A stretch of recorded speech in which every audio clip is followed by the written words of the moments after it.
family of 2 or less, and $93,150 for a family of 3 or more.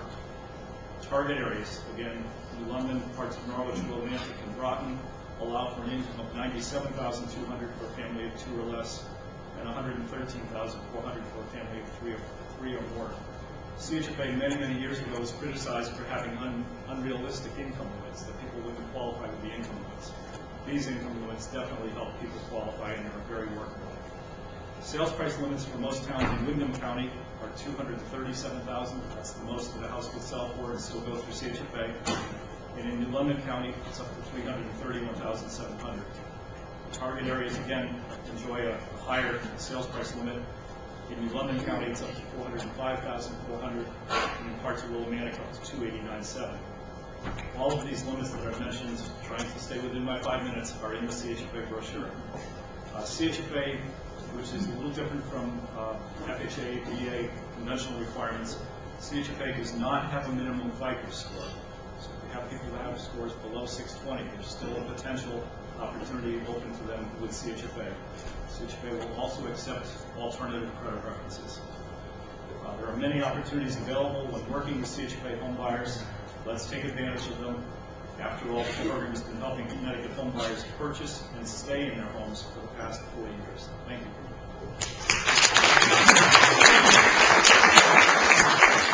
I believe our next speaker is Deborah Orville from the Navy Federal Credit Union to talk about VA.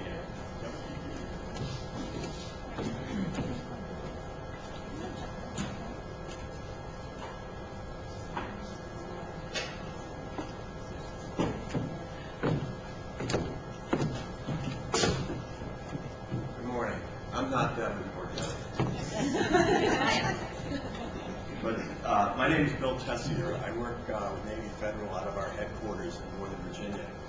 And Deb told me she had an opportunity out in front of a room full of realtors, and I jumped at the chance. Generally speaking, they're all very optimistic and very positive, so it's good to be here this morning. Everything that I hear lately is going to be very positive, I think, for us towards the latter part of the year. I think things are going to start getting better.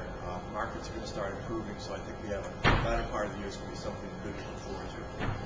Again, the 5 minutes, we want to just go into the VA program a little bit. What's going on with VA, some changes that have taken place, and if I am working this thing properly. There's Debbie's information where she's located here locally. Contact information. How did that go?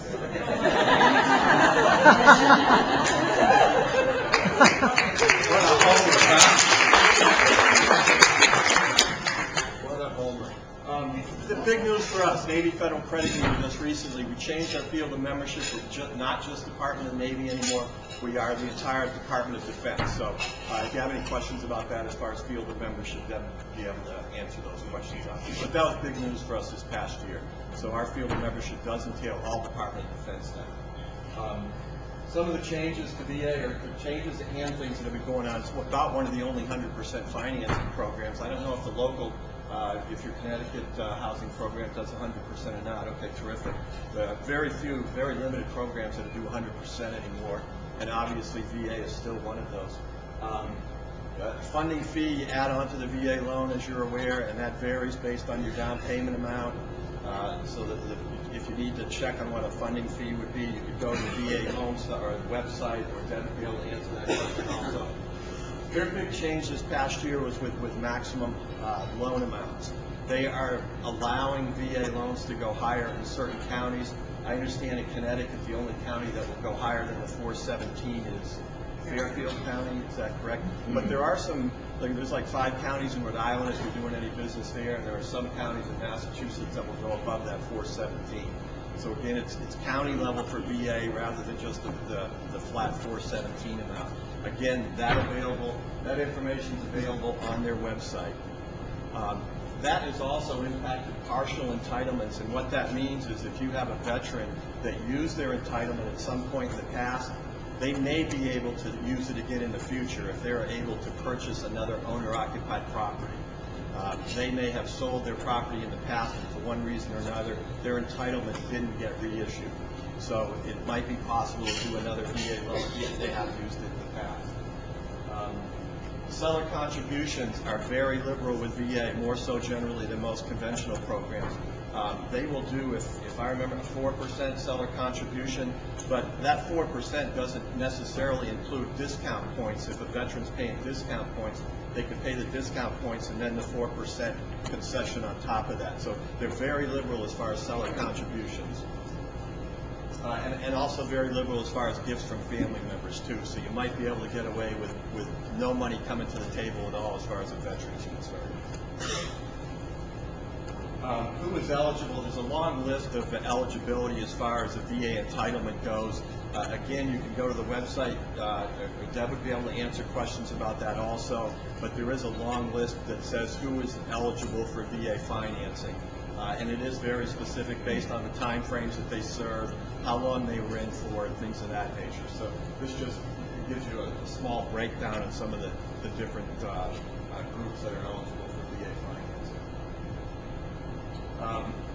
This is one of the big things that's going on right now. From talking to appraisers, they're talking about those 3 S's, the safety, soundness, and sanitary as far as the properties are concerned.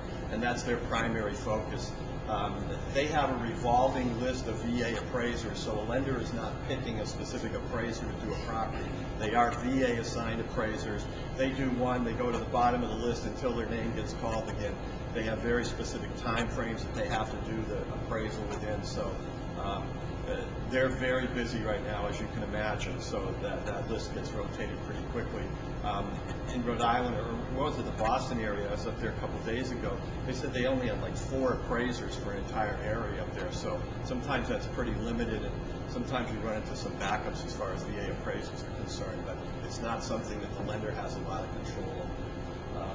But I mean, you guys know what stuff is going to pass as far as the properties are concerned and what things that they're going to concern themselves with. So if you're looking at a property and you know there are things that are involved with the safety of the property, or you got mold issues or something like that, they're not too much different, I don't think, as far as what other appraisers are looking at it in terms of the condition of their property. And you guys are the experts in that regard, and you know whether they're going to be an issue as far as a VA appraisal is concerned. And the one thing they did mention is that they can't really cut corners because they do have these field reviews. They have a regional office that they got people that come out of their offices and come down and do a review on maybe 1 out of every 10 appraisals that they do. So it's tough for them to cut any corners and say, hey, wait a minute, I'll do this for you, because they've got people behind them checking on things also. So they're watched very closely as far as the appraisals that they're doing. If we stay within our 5-minute time limit, questions I guess we'll take afterwards. So. Right. Okay. Thank you.